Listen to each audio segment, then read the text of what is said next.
السلام علیکم دوستو، جیسا کہ آپ اس سیریز کی پچھلی ایپیسوڈ میں جان چکے ہیں کہ سلطان بایزید کی موت کے بعد امیر تیمور کی بچھائی گئی سازش نے سلطنت عثمانیہ کو بہت کمزور کر دیا تھا اور بقایا کثر شہزادوں کی آپسی لڑائی نے پوری کر دی، مگر اس کے باوجود معجزاتی طور پر سلطنت عثمانیہ نے غیر معمولی قوت بقا کا ثبوت دیا۔ واقعہ انقرہ کے بعد بہت ہی تھوڑے عرصے میں کھنڈرات اور ویرانوں کے درمیان سے یہ سلطنت دوبارہ ابھری اور اپنی کھوئی ہوئی طاقت کو بحال کر لیا۔ مگر یہ سب کچھ کیسے ہوا؟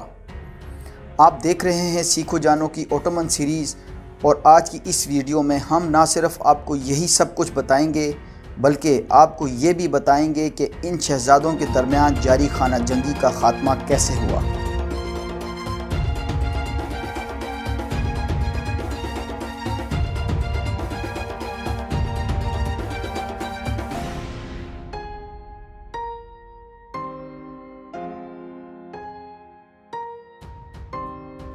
1403 عیسوی میں سلطان بایزید کی موت کے بعد امیر تیمور بھی زیادہ دیر اناطولیہ میں نہ رکا۔ امیر تیمور چونکہ سلطنت عثمانیہ کو ختم نہیں کرنا چاہتا تھا، اس نے صرف اسے کمزور کرنے پر ہی اکتفا کیا اور ایک خانہ جنگی کا ماحول پیدا کر کے اپنی وسیع و عریض تیموری سلطنت کے صدر مقام سمرقند لوٹ گیا۔ مگر 1405 میں امیر تیمور بھی اس جہان فانی سے کوچ کر گیا۔ امیر تیمور کی موت کے ساتھ ہی تیموری سلطنت کا بھی زوال شروع ہو گیا۔ تیموری سلطنت کے اس زوال نے سلطنت عثمانیہ کو اپنی کھوئی ہوئی طاقت اکٹھی کرنے کا موقع فراہم کر دیا۔ سلطنت عثمانیہ کی اس دور کی سیاسی صورتحال کچھ یوں تھی کہ سلطان بایزید کا بڑا بیٹا سلیمان یورپی علاقوں یعنی رومیلی میں پہنچ کر ادرنا کو اپنا صدر مقام بنا کر اپنے سلطان ہونے کا اعلان کر چکا تھا، جبکہ دوسرا بیٹا محمد عماسیہ میں اناطولیہ میں سلطان بنا بیٹھا تھا۔ عیسیٰ اور موسیٰ کے درمیان بروسا کے محاذ پر جنگ جاری تھی، جبکہ 1405 میں امیر تیمور کی موت کے بعد مصطفیٰ بھی اس دوڑ میں شامل ہو گیا۔ اس کے علاوہ ایشیائی کوچک یا اناطولیہ کا بڑا علاقہ پہلے ہی سلطنت عثمانیہ کی دسترس سے باہر ہو چکا تھا۔ ان علاقوں میں بیشتر وہ ریاستیں تھیں جنہیں امیر تیمور نے خود مختاری عطا کر دی تھی۔ اس میں کوئی شک نہیں کہ امیر تیمور نے سلطنت عثمانیہ کو ناقابل تلافی نقصان پہنچایا۔ امیر تیمور کی سلطان بایزید کو شکست دینے کے علاوہ اس کو قیدی بنا کر رکھنے سے سلطنت عثمانیہ کی عزت اور وقار بری طرح مجروح ہونے کے ساتھ ساتھ یورپ میں بڑی تیزی سے ہونے والی فتوحات کا سلسلہ اگلے 50 سال کے لیے رک گیا اور قسطنطنیہ میں موجود بازنطینی حکمرانوں کو مزید 50 سال حکومت کرنے کا موقع بھی میسر آ گیا۔ جیسا کہ آپ جان چکے ہیں کہ بروسا میں شہزادہ عیسیٰ اور موسیٰ کے درمیان تخت کی جنگ جاری تھی، لیکن اس خانہ جنگی میں عیسیٰ کا پلڑا بھاری رہا اور موسیٰ کو شکست ہوئی۔ موسیٰ بھاگ گیا اور روپوش ہو گیا۔ اس طرح شہزادہ عیسیٰ نے بروسا پر اپنا کنٹرول مضبوط کر لیا۔ محمد نے اپنے بھائی عیسیٰ کو اناطولیہ میں مزید خانہ جنگی سے بچنے کے لیے اناطولیہ کو آپس میں تقسیم کرنے کی تجویز دی۔ عیسیٰ اپنے زیر نگین علاقوں کو محمد اور سلیمان کے درمیان غیر محفوظ سمجھتا تھا، اس لیے اس نے بازنطینی شہنشاہ مینول II پیلاوگس کے ساتھ دوستی کا معاہدہ کر لیا۔ عیسیٰ بڑا بھائی ہونے کے ناطے پورے اناطولیہ پر حکمرانی کو اپنا حق سمجھتا تھا، اس لیے اس نے اپنے چھوٹے بھائی محمد کے ساتھ اناطولیہ کی تقسیم سے انکار کر دیا۔ لیکن اس انکار کے بعد اسے 1405 میں شہزادہ محمد کے ہاتھوں جنگ اولو آباد میں شکست کا سامنا کرنا پڑا۔ عیسیٰ نے بھاگ کر رومیلی میں اپنے بھائی سلیمان کے پاس پناہ حاصل کر لی۔ سلیمان نے اپنے بھائی عیسیٰ کی اناطولیہ پر حکومت کو بحال کرنے کے لیے اسے فوج فراہم کی اور اسے دوبارہ بروسا پر حملہ کرنے کے لیے روانہ کر دیا، مگر وہ اس دفعہ بھی شہزادہ محمد سے شکست کھا گیا۔ اس طرح پورے اناطولیہ پر شہزادہ محمد کی حکومت قائم ہو گئی۔ عیسیٰ نے بروسا پر قبضہ کرنے کے لیے چند مزید کوششیں بھی کی، مگر وہ کبھی کامیاب نہ ہو سکا۔ بالآخر 1406 عیسوی میں شہزادہ محمد نے اسے قتل کروا کر اناطولیہ میں خانہ جنگی کا خاتمہ کر دیا۔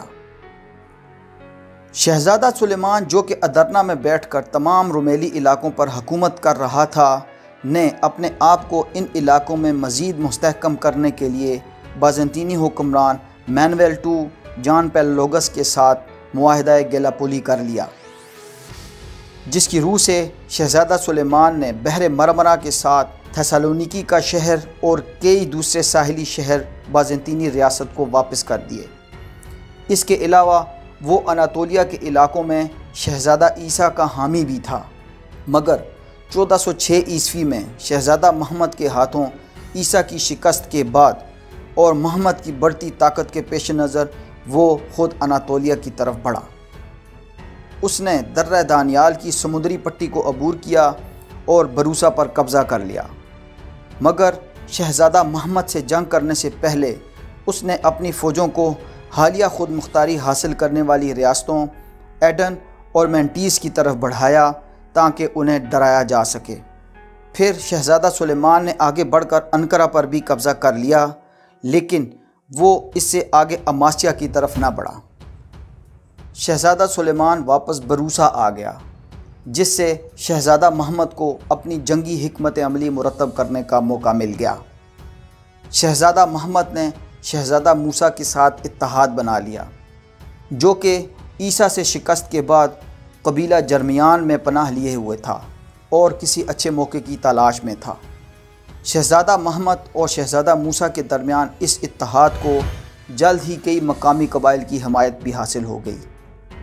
شہزادہ محمد نے شہزادہ موسیٰ کو ولاچیا کی طرف سے رومیلی پر حملہ کرنے کے لیے بھیج دیا۔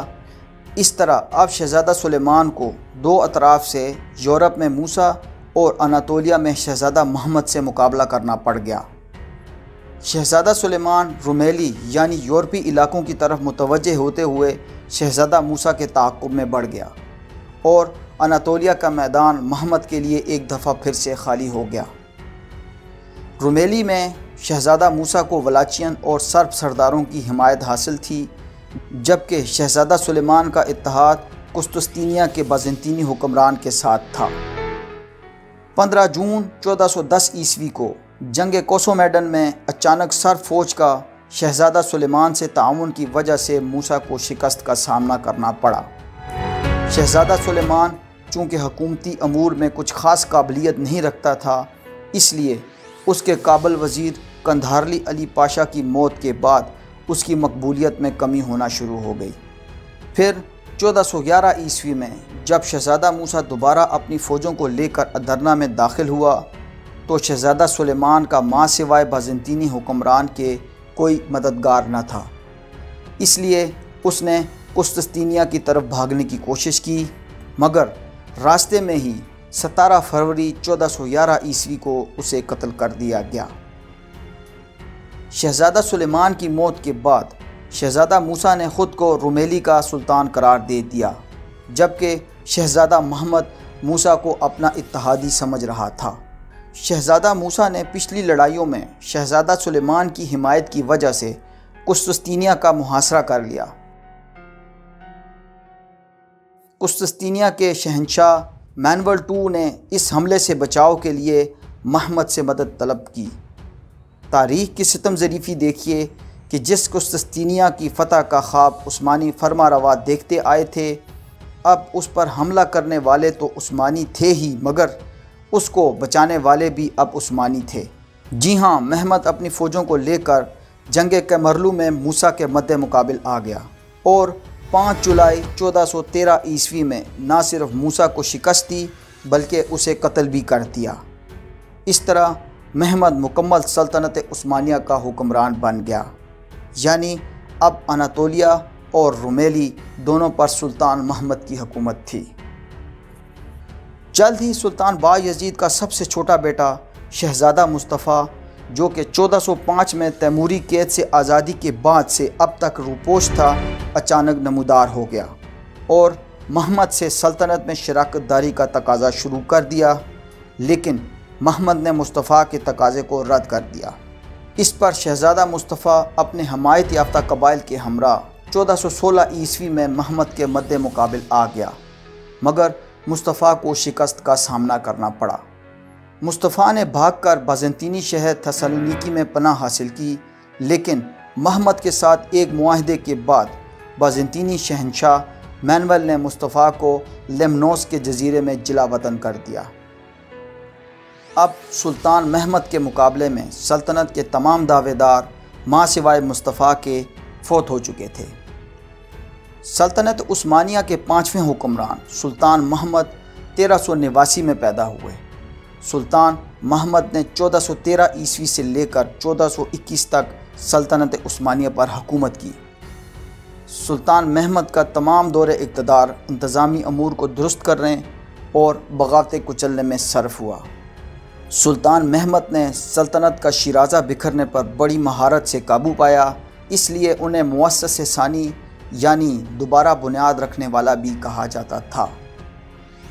سلطان محمد نے دارالحکومت کو ادرنا سے واپس بروسا منتقل کیا۔ اس کے ساتھ ساتھ اناطولیہ کی بہت سی ریاستیں جو کہ امیر تیمور کے ہاتھوں خود مختاری حاصل کر چکی تھی کو سلطنت کی اطاعت پر مجبور کیا۔ سلطان محمد کی دستیاب معلومات کے مطابق 5 بیٹے تھے۔ سلطان محمد جس نے اپنے دور حکومت کا بڑا حصہ خانہ جنگی کو ختم کرنے کے لیے صرف کیا، اپنے بعد کوئی خانہ جنگی کا ماحول پیدا نہیں کرنا چاہتے تھے، اس لیے انہوں نے اپنے مرنے سے قبل ہی اپنے بیٹے مراد کو اپنا نائب مقرر کر دیا اور اپنے وزراء کو اس کی اطاعت کرنے اور مخلص رہنے کی ہدایت کی۔